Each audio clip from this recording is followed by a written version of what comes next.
دیزاینرها اگه اینو نبینن که هیچی. 9 تا ترند وبسایت 2026. اگه میخوای متفاوت باشی این ویدیو رو ببین.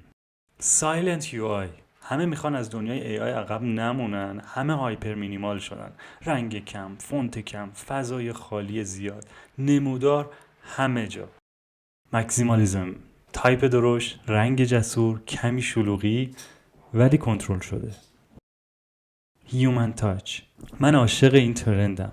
اثر دست توش باشه، خط خطی، اسکچ، تکسچر کاغذی، عکس خام، عالیه عالی.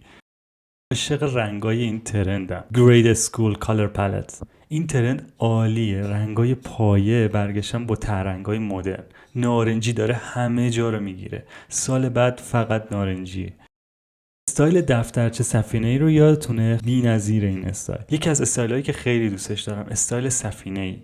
خط، فلش، لیبل ریز، فونت مونو، عالیه. این ترند رو 2026 زیاد می‌بینیم. این ترند خیلی باحاله. فنسی انیمیشن‌های خفن با ابزارهای ساده، اسپیلان، وب جی ال. فقط حواست باشه داستان رو باید تعریف بکنی. این سری وبسایت‌ها رو اصلاً از دست نده.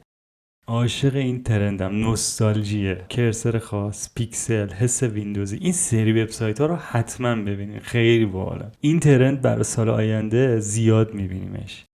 کلیکیبل ساوند. این سری وبسایت ها مربوط به صدا هست. صدا خیلی تو تعاملات داره میاد، مثل کلیک، مثل بیپای ریز و کوچیک. خوش سلیقه باشی، حتما باید با اختیار کاربرم باشه. چه حالی میده.